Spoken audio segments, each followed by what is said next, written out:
on using sugarcane juice syrup and reducing ethanol for the ethanol sugar year 23-24.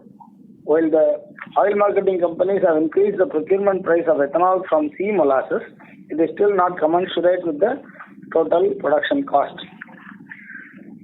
Regarding the Q3 performance, the standalone revenue from operations for the quarter ended 31st December 2023 was Rs 668 crore, registering a decline of 8% as against 725 crore in the corresponding quarter of previous year.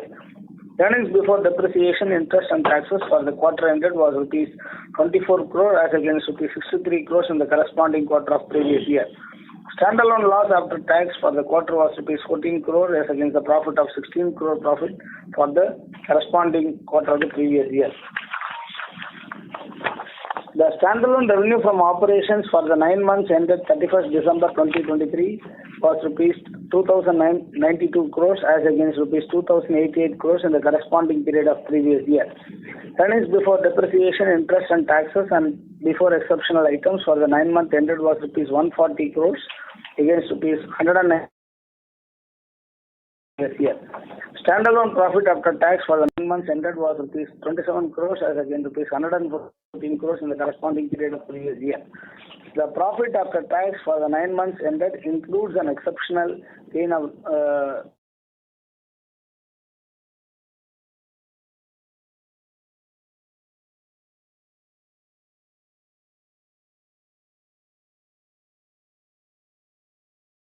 sugar segment for the current Q3 has been lower as compared to the Q3 of the previous year on account of the reduction in export volume due to the restrictions imposed by the government, partially offset by the increase in domestic volume and realization. Cane crush for the quarter has been slightly lower than the corresponding quarter of the previous year, and the sugar recovery has marginally reduced due to the prevailing climatic conditions. Distillery profitability in the current quarter has been better on account of the volume benefits flowing from expansion and better realization. However, the full benefits of expansion have not flown in the quarter due to the change in the government policy on syrup ethanol as well as behavior ethanol. While the total blending in sugar year 2023 was around 12%, the policy decision of restricting the use of sugarcane juice or syrup is expected to adversely impact the EBP targets and consequently the performance of the distilleries and also the capacity utilization. The standalone nutraceutical segment has registered a loss during the current year on account of the continuing certification issues in Europe. With this, I would like to hand it over to Mr. Venkateshwarlu, our CFO, for the other details. Thank you, Suresh and Muthu, and good morning to all participants. It is a great pleasure to be part of the analyst call and to share the key information of the operational and financial performance of the company. I would like to share with you the key operating parameters of each segment. As far as the sugar operations is concerned, we have started the crushing operations in all the 3 states, Karnataka, Tamil Nadu and Andhra Pradesh. And in Tamil Nadu, we crushed about around 40 to 45 days during the quarter, and the Sankli in AP and Karnataka, we crushed about around 60 to 65 days on an average. So I would like to share the quantitative details as ended.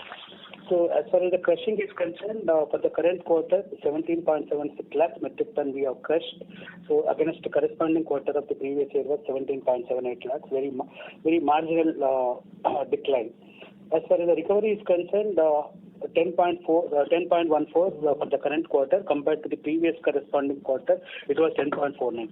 The recoveries dropped due to the climate conditions prevailing in South Tamil Nadu and rain impact in case of Karnataka in Karnataka state. As far as production is concerned, we produced around 1.5 lakhs metric tons during the quarter. Against the corresponding quarter of the previous year, it was 1.7 lakhs metric tons. Cane cost. Overall, cane landed cost is 3,543 per metric ton, and last year corresponding period was 3,360. The increase only on account of FRP increase of the last year. Sales volume for the quarter 3, we did a sales around 1.1 lakhs metric tons. This is a purely from the domestic, and the previous year it was 1.38 lakhs metric tons. The composition of 1.38 lakhs metric ton was 90,000, about 90,000 was domestic and 49,000 was from exports. Average selling price was about 38 rupees 71 paisa for the current quarter, whereas the same was 36 rupees 19 paisa in the corresponding previous quarter. We carry about 1.4 lakh metric tons of sugar as on December 23. Revenue from sugar. Revenue was 449 crores in current quarter against corresponding previous year was 536 crores. Registered a decline of 16% on account of export restrictions imposed by the government, partly offset by increase in domestic sales and prices. All FRPs paid on time. As far as the cogen operations is concerned, we generated around 1,366 lakhs units against previous year was 1,341 lakhs units. We exported about 677 lakhs units, previous year which was 679 lakhs units. The average tariff is increased is at 4 rupees 91 paisa per unit against the previous year 4 rupees 42 paisa. Revenue from cogen segment is 60 crores current quarter, and the same it was 56 crores in the previous year quarter. Sorry.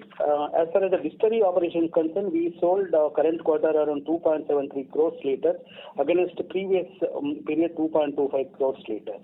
The composition of total alcohol say 2.73 crores consists of ENA is 1.22 crores and ethanol is 1.51 crores.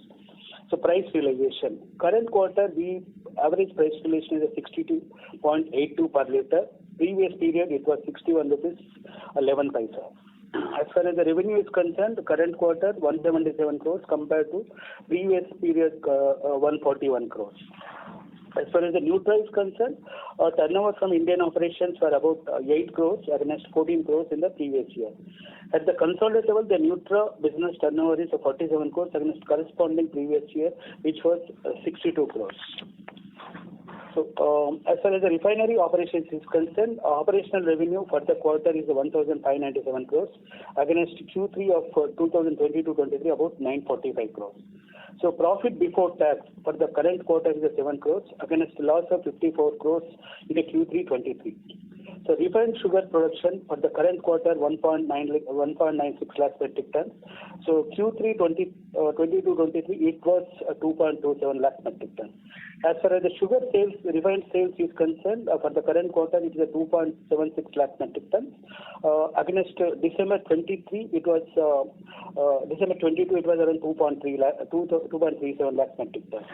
So as far as the long-term loans is concerned, the 200 crores which is due to EID, that's outstanding. As far as the short-term loans for the current quarter is 0. Against the previous year it was 746 crores. Yeah, that's it. Thanks.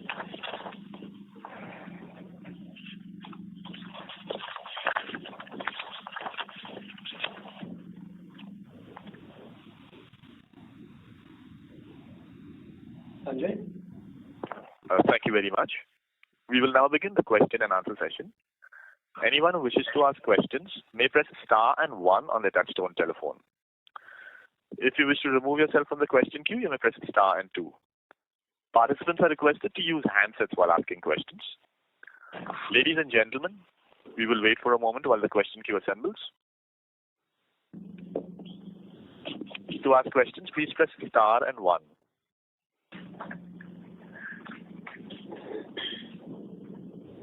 The first question is from the line of Gautam Dedhia from Nalanda Securities. Please go ahead. Yeah, hi. Can you give me the data for your branded sugar volume and average realization for the quarter? Gautam, hi, good morning. The retail sale is about 34,000 tons. This is up from 25,000 last year, same quarter. So that's a good growth. Also, in terms of the overall sales of 1.1, this is about 31 odd percent. So last year's trends were about 27%. This year it's about 31 odd percent. In terms of the premiums over the trade price, our realizations are about 2 rupees 35 higher than what you're getting on trade price. Okay. And just another question on the refinery. So I think 2 quarters back we were looking at some strategic partnerships. Any update on that? Gautam, there's no further updates to be shared at this point in time. Okay. And similarly on the Nutra part, we were looking at some restructuring. So is there any update on that as well? The same response, no further update at this point in time to be shared. Okay, thank you. Thank you. The next question is from Vikram Kotak from Ace Lansdowne Investments. Please go ahead. Yeah, thank you. Thank you, EID manager. I have a question on the new staple range which you launched in Tamil Nadu. So just want to understand how is the initial response. That's question one. And second, are you planning to launch in more south states, if there, and then by when? And third, a little bit of your long-term vision about the moving towards the food and bioenergy economy. If you can just throw some broad lights around those lines. Thank you so much. So Vikram, thanks for your question. Initial response to the staples range has been good. The market launch only started after Sankranti, so I think it's too early to make deductions. Question number two, I think the intent is to leverage the brand across other categories. Of course, sweetener is one category which we're present and well entrenched in. I think the natural extension was to get more share of the grocery basket and leverage the brand equity, and which is why the staples launch. And I think broadly over time we are certainly with conviction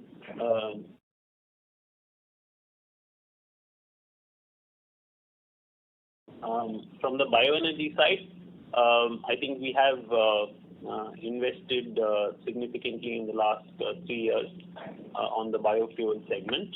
Of course, there have been some policy changes in recent times. But even if you notice this morning's newspaper, it was the Hindu Business Line, it talks of the Global Biofuels Alliance, and I think the PM has quoted the ethanol blending program. So we do believe that there is I think a good opportunity in this segment moving forward. And so of course, given these policy changes, and we'll look at how we can be more flexible around feedstocks and product mix. Those are largely operational considerations. But I think we're quite positive that this is a opportunity which will continue. And on your launch program over other southern part of the Tamil Nadu, any timelines or it's based on? The intent is to launch. So I think the distribution currently is in the southern states. The distribution which was built for the sweeteners business, that is a growing number, and it is intended that over time, in fact over this year, the staples launch will start extending into other states. Right. Super. Thank you. All the best to you. Thanks. Thank you. Next question is from Somnath Saha from B&K Securities. Please go ahead. Hello, sir. Am I audible? Yes, sir. Thank you, sir, for the opportunity. So I want to ask you regarding the refinery part, that after making losses in many quarters, EBIT from the business turned out positive for the second consecutive quarter.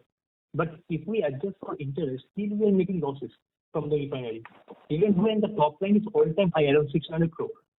So, sir, are you looking into it? How you are looking into it? Is there any possible restructuring, or we can see closure of the refinery? Because when you talk to people, mostly the future investors, everyone is concerned about the refinery, because at present the company is not valued only on its book value but on the return ratios.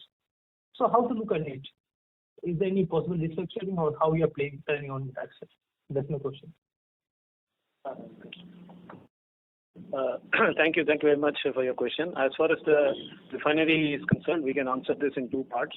On an operational basis, you can see that refinery has been turning around. The last 2 quarters have been profitable performance, basically on account of three levers that what we have discussed earlier as part of our calls as well. One is in terms of the sales volume, the spreads going up in the international market because of the demand-supply situation, and our ability to upsell, which is more in the form of selling to end customers, institutions, and higher traction on account of container availability and container shipments out of our ports, and our continuous measures to fine-tune our cost structures. So that has given us results over the last couple of quarters, and we have to remain profitable, and we expect to continue this journey going forward. On the medium to long-term front, I think we had also shared in the last discussions that there is a possibility of a strategic partnership which can add further value into the refinery in order to make this operation far more robust in terms of different market cycles and product cycles that come through in this industry.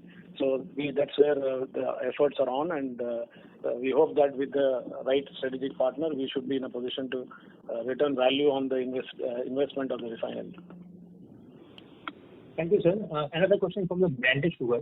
As this is an entire different business, are you planning to hire any key persons specifically for the branded sugar? So thank you for your question. Yes, this is a different business. It's largely an FMCG business. The team which leads this business and operates this business is a team which has the relevant experience from the FMCG sector. So right from the leadership to the field force, it is a different team. Okay. Thank you, sir. Thank you. Next question is from Chetan Phalke from Alpha Invesco. Please go ahead. Yeah, hi. Good morning, sir, and thank you for the opportunity. Sir, my question is with respect to our foray into rice varieties. So bigger players like, let's say, KRBL, LT Foods, they are already present in segment. And now even this Fortune and Patanjali, they are also upping their game. So it's a hotly contested market. And these players are now getting into regional rice varieties as well. They are moving away from basmati and getting into, let's say, Sona Masuri, etc. So how are we, planning to position ourselves against these incumbents who already have scale, sourcing? I mean, just trying to understand what is our thought process in taking on.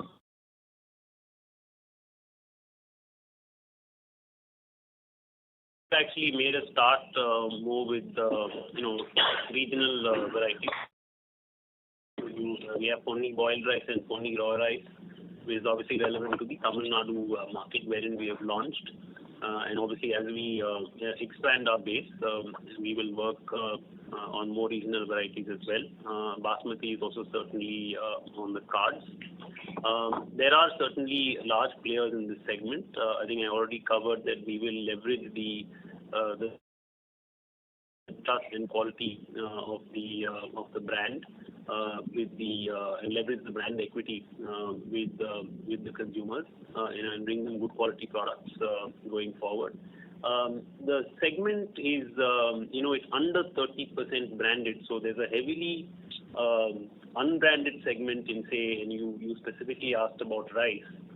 Rice is only about 25-30% branded, so 70% of the segment is unbranded. So I think one expertise which we have gained over the last half a decade in sweetener is branding the unbranded. The sweetener segment is only about 8-9% branded, and I think we are significant in helping the consumer make that switch. So one expertise which we have got is branding the unbranded, and I think we aspire to bring that expertise to bear. And it goes to various elements of the marketing mix in this category to start tapping into that 70% unbranded segment and convert them to branded. So I think that's really where there is a headroom for growth. There are of course large players, no doubt, and I think it will be a mix of branding the unbranded and taking on some of these players in certain pockets. I think that's how we will see this business progress. Okay. So, sir, our positioning will be, our quality will be better than others. Is quality the positioning, or our pricing will be at a premium to them? How are we, if you can just elaborate a little on the positioning of our this particular foray in regional rice varieties or basmati per se? I think the Parry brand has always stood for quality and trust, and I think that's what we will always aspire to deliver to the consumer. I think we will have to be widely distributed. I think we'll also have to be competitively priced because I think our market is price is a very, very important consideration. I think as we have maybe value-added varieties or premium varieties at points in time in the future, we can look at premium pricing. But I think we'll have to be strong on quality and competitive on pricing. I think all of that is really where our brand equity lies. Okay. So are we looking at organic rice, etc. as well going forward? I think those are probably fairly small segments. I think we will stick to the basics, focus on distribution, focus on the largely consumed variants, and build our presence. I think value added and organic. I think you need to set a base and a platform. The foundation is always important for any business, and I think that's what we aspire to do in the staple segment as well. Okay. And sir, my last question is on the supply chain with respect to this regional rice and basmati. So what kind of physical infrastructure will we need? Because as I understand, basmati needs 12 to 18 months of aging. So do these regional varieties also need aging? So how do we need a physical infra for inventory management or processing facilities, polishing facilities, etc. Are we planning to put them up as of now, or we are outsourcing it as of now? So obviously I think it's an excellent question. We're making a start in this segment. So, we are working with good partners. And I think we will rely on the knowledge and infrastructure of these partners to cover a lot of the ground that you are talking about. But in this segment, I think margin accretion can really come with scale. And it can also come, with smart sourcing and building good partnerships on the supply chain front. So I think as we learn this business and build scale, I think we will be going deeper on the supply chain to build these partnerships. And I think when scale warrants it, start bringing in some of this infrastructure into the mix captively. So I think we're just getting started. So this will have to evolve. Okay. And is there any difference between the aging timeline for a regional rice versus a basmati rice? Is there anything like that? I'll have to get back to you on that. I don't have that answer offhand. Okay. And just one last question, sir. Since we have other group companies who are engaged with farmers in some of the other capacity, can we benefit from our group linkage or direct connect with the farmers from that network with respect to procurement of rice? Because other players like KRBL, they are distributing seeds to their network and then they procure that rice back. So are we, looking at something like that? Can we benefit from our existing infrastructure of our sister concerns or parent group companies? I think we certainly leverage the intergroup networks. I think in the case of rice, of course, the rice millers are an important element in the supply chain as well. But I think we certainly leverage the group's network. Okay. And at what scale we would put our own infrastructure at, let's say, ballpark at 10,000 tons, 20,000 tons, once we cross those kind of volumes? What are we looking at? Or anything on that front?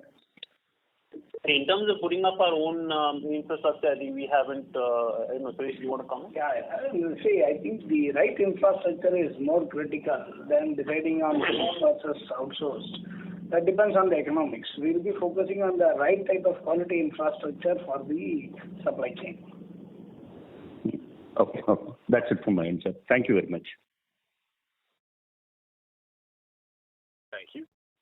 The next question is from the line of Falguni Datta from Mansarovar Financial. Please go ahead. Hello. Yes. Am I audible? Yes, sir. I have a question on sugar. So what would be the cost of sugar production for this season ending September for us? cost of sugar, it will be around 34,000. 34,000. Okay. And sir, another question is on Kakinada refinery. So, if you can share the profit for the quarter for our refinery operation. As far as the PBT is concerned, it's at about 7 crores. 7 crores for the quarter. Yes. And sir, 9 months number?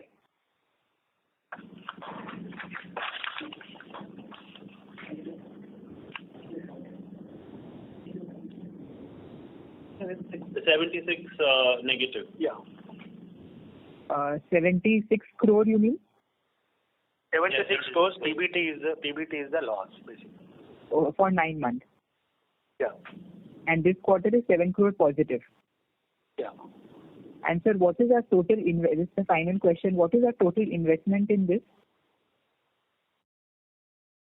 The capital employee 583. But As far as the EID, about 583 crores, of which 100 crores impairment. As far as the EID exposure is concerned, around 480 crores will be there.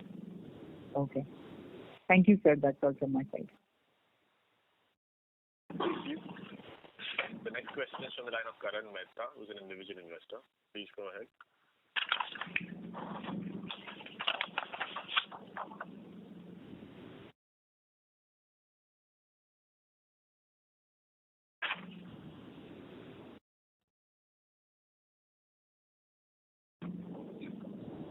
Hello.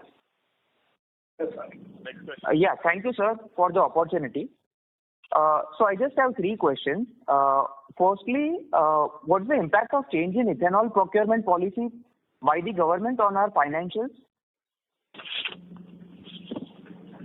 Yeah. This quarter, December quarter, 6 crore impact. 6 crore negative impact. And what will it be for Q4? I think we don't give guidance from a quarter on quarter perspective, but there will be a negative impact because there is a change in product mix and there's a change in feedstock permissibility. So to that extent, product mix changes, capacity utilization levels also change. To that extent, there will be an impact. We don't talk about guidance, so you will see a negative impact. Okay. Sir, secondly, what's the expected amount of ethanol production from all our sources in FY24 and FY25? And what is the pricing of C-heavy ethanol? As far as this, we will not do the C-heavy ethanol and we will not supply to OMC because that is not profitable. As far as the ethanol and ENA combination is concerned, we will be producing around 3 to 3.5 crores liters in Q4.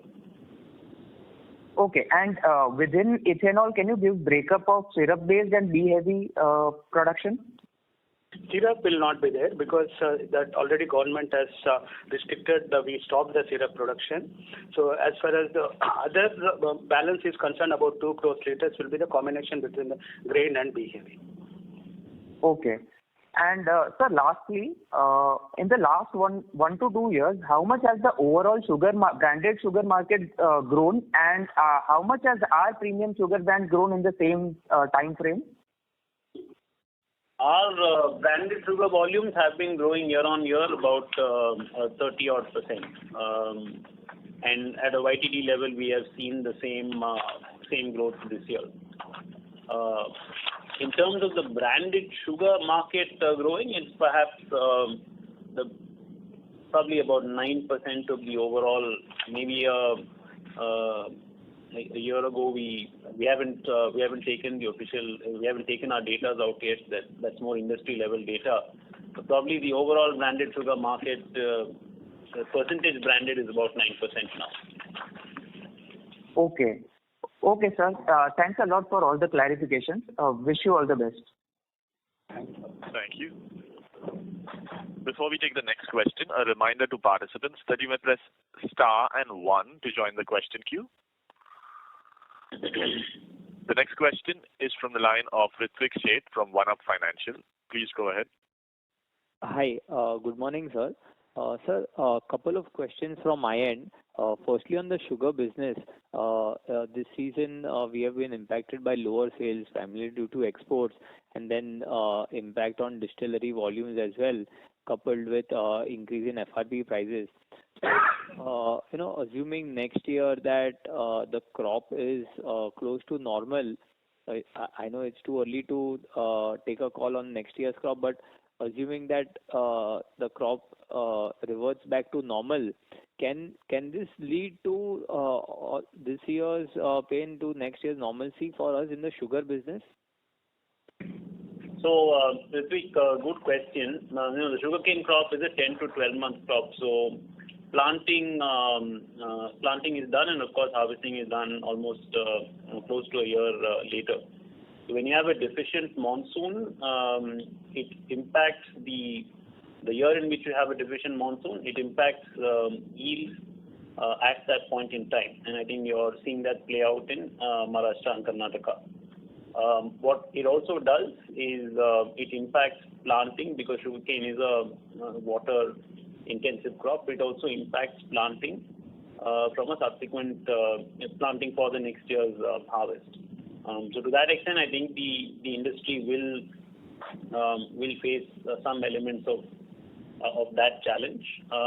We're starting to hear and read about news of a normal monsoon in later this year, calendar year 24, and I think if there is a more normal monsoon with less disparate rainfall, that augurs well for crop getting planted later this year. So I think I've answered your question in a bit of detail, and right. This is a reality. Yeah. Okay. And so on the sugar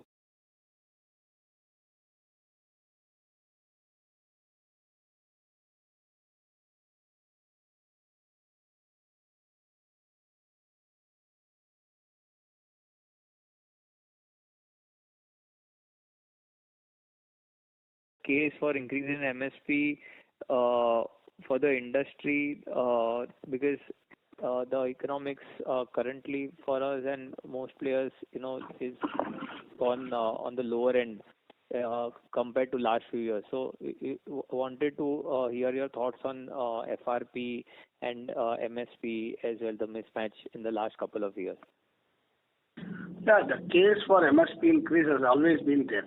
Only thing is, it is not being heard at the right forums. It is very, very important for the business, sugar industry at large, to have a price of the sugar in line with the increase in the prices of the FRP. FRP price increases have been there for quite some time, and price increase is not happening, and somehow or other the price gets mitigated, the increase gets mitigated in terms of release quota or some other mechanisms. So unless you get a fair link of the increase in price of sugar with respect to the increase in FRP, it is going to be a challenging time for the sugar industry as well. So to compensate this increase in FRP we have seen, would a 2 rupees be good for the increase in FRP, or we would need higher than 2 rupees per kg? No, see, Ritvik, I think, as Suresh said, there's been really no official increase from the MSP side. But I think where the policymakers come in is permissibility around exports, obviously regulating diversion to the biofuel program, and thereby ensuring volumes and ensuring a certain level of pricing and food security for the domestic market. So yes, it's largely playing on market forces. Now, I mean, we have there's so much production, so much consumption. So I don't know how relevant MSP is. I mean, if we all had to sell at MSP, we'd be selling at much lower than what we're selling at right now. So I think there is some element of market forces at play here, and that's where current pricing lands. and there is a balance maintained every year in terms of a closing stock. Now, perhaps the industry would always believe that maybe the changes to the ethanol policy could have been thought through a little differently, because you're still going to end up with a reasonably healthy closing stock by the looks of it, a higher stock in fact than last year. Again, I guess these are the elements where the policymakers come in and exercise their levels of control.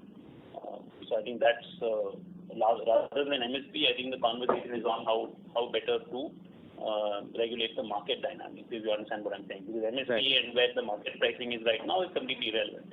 I think the elements and levers are different and they need to be understood. Okay. Got it. And sir, one last question. Last quarter, couple of quarters ago, you mentioned about the strategic partnership, and someone asked earlier in the call as well. So, any timeline you would like to give us on the strategic partnership for refinery and Nutra?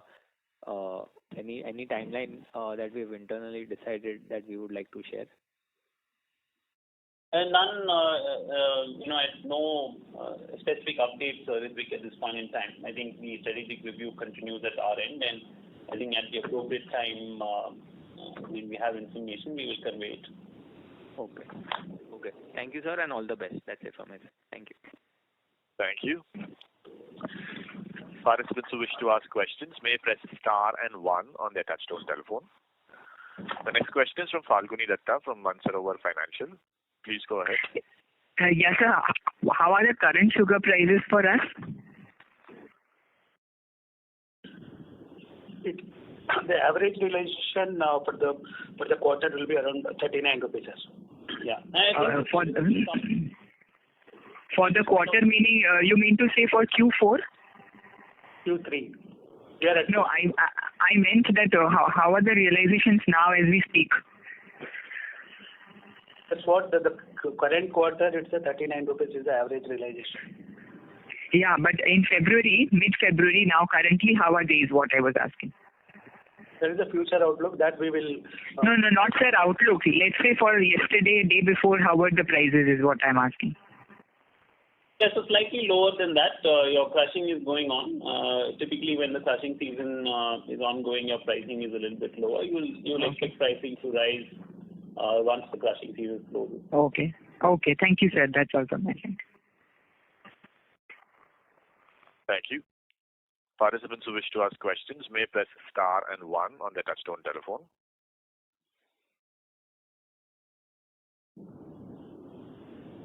Well, that was the last question. As there are no further questions, I'd like to hand the conference back to the management team for closing comments.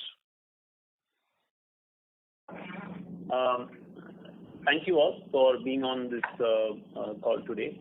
I know these are challenging times for the industry, but I think we have, with conviction, are working towards how best we can, progress our different segments of business. We look forward to connecting with all of you at the end of this financial year and the next quarter. Thank you and have a good day. Thank you very much. Thank you. On behalf of DAM Capital Advisors Limited, this concludes the conference. Thank you for joining us, ladies and gentlemen. You may now disconnect your lines.